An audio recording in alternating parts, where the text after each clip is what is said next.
E agora vamos falar aqui em Hebreus 7, do 11 até o 19, o sacerdócio de Cristo. De sorte que, se a perfeição fosse pelo sacerdócio levítico, coisas que muitos ainda vivem e creem, de fato diz que esse não era o caso. Porque sob ele o povo recebeu a lei.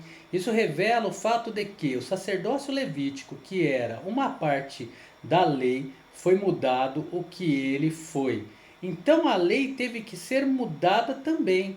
Que necessidade havia logo de que outro sacerdote se levantasse, segundo a ordem de Melquisedeque?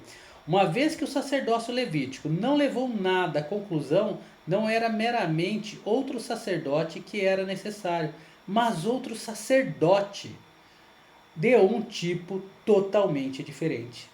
E não fosse chamado segundo a ordem de Abraão. É uma pergunta. Isso demonstra o fato de que a ordem de Abraão deve dar lugar à ordem de Melquisedeque, um sacerdócio melhor, que sempre foi destinado a ser.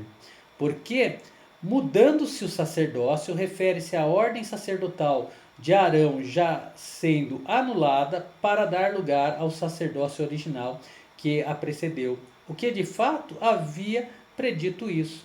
Necessário é que se faça também mudança da lei. Olha só, porque mudando-se o sacerdócio, necessário é que se faça também a mudança da lei. A ligação entre o sacerdócio e a lei significa que uma mudança em um envolve também uma mudança na outra. Porque aquele que fala de Cristo, de quem estas coisas se dizem, pertence a outra tribo. Cristo não era da tribo de Levi, na qual todos os sacerdotes levitas tinham que proceder, mas da tribo de Judá, o qual ninguém serviu ao altar. Isso transmite o sentido óbvio de que ninguém da tribo de Judá oficiou no altar no que dizia respeito aos sacrifícios, que pertenciam exclusivamente à esfera dos levitas, visto ser manifesto que o nosso Senhor nasceu da tribo de Judá. Apresenta um fato de que não foi questionado nem pelos mais ferozes inimigos do Senhor, sobre cuja tribo Moisés nada falou referente ao sacerdócio.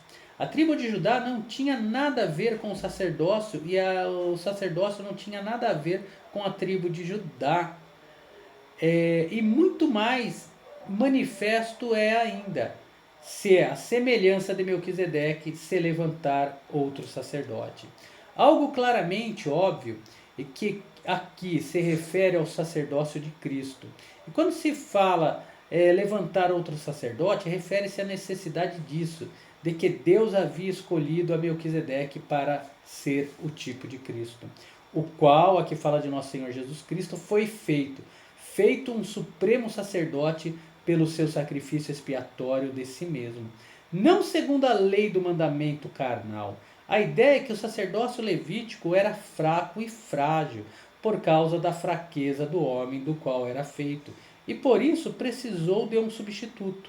E sim, segundo a virtude de uma vida incorruptível. Refere-se a Cristo, que foi ressuscitado de entre os mortos e vive para sempre. E será, por isso, sumo sacerdote para sempre. Porque ele, que fala de Deus Pai, dá testemunho. Salmo 110:4. Assim tu, fala de Cristo, é sacerdote para sempre, segundo a ordem de Melquisedeque. Essa ordem de sacerdócio foi feita dessa maneira para que pudesse se dirigir a toda a humanidade, tanto aos judeus como aos gentios. O sacerdócio levítico era dirigida apenas para os judeus. É uma grande explicação, irmãos. Por isso temos que focar. A graça é sola, sozinha. É Cristo junto da obra da cruz. A lei foi só para o povo judaico, não foi para os gentios. salvo onde tem algumas partes que diz, se o povo estranho, não falava nem gentil, se o povo estranho quiser vir morar conosco, então eles vão ser circuncidados, eles vão pagar dízimo, eles isso e aquilo. Por quê? Eles vieram de fora para dentro e aí tem que viver como a lei mandava dentro. É a mesma coisa eu chegar na sua casa, eu tenho que obedecer às suas regras e não querer levar as minhas. Se as minhas forem boas, você pode aprender comigo, mas eu não posso querer mudar a sua casa. Eu posso lhe ensinar.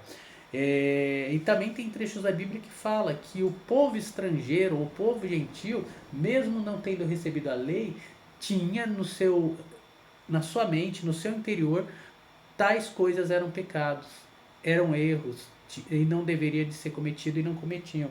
Às vezes eram mais fiéis do que os próprios que diziam conhecer a lei. Então, devemos abolir de nossa mente tudo que é errado, pregado por hereges, por lobos em pele de ovelha, para que possamos viver e alcançar a salvação. Mas aonde? Através da Bíblia. Ela vai nos revelar a verdade. Sei que essa Bíblia é uma Bíblia de estudo que eu leio para poder levar conhecimento para quem assiste os vídeos, mas se você pedir para o Espírito Santo te dar sabedoria e discernimento, ele vai te capacitar ao ler a sua Bíblia sem ser de estudo para você entender as coisas.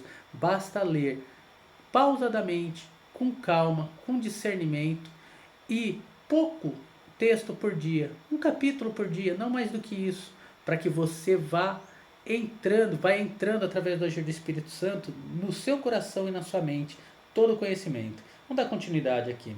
Porque o mandamento precedente é abrogado, indica o fim da lei que havia sido totalmente cumprida por Cristo e que isso havia sido intencionado o tempo todo, por causa da sua fraqueza e inutilidade. Olha só, é texto bíblico isso, porque o mandamento precedente é abrogado, por causa da sua fraqueza e inutilidade. Era inútil a lei. Refere-se aos problemas com a antiga lei, e que ela era de caráter temporário, porque a lei, que fala da lei de Moisés, nenhuma coisa aperfeiçoou. A lei era um espelho de que mostrava o que era o homem, mas não tinha nenhum poder para mudar o homem. A não ser a introdução de uma melhor esperança. Refere-se a Cristo e o que ele fez na cruz, pela qual nos achegamos a Deus. A lei de Moisés não podia dar acesso ao lugar santíssimo para toda a humanidade, mas a cruz fez isso. Deus abençoe a todos, um forte abraço e até o próximo vídeo.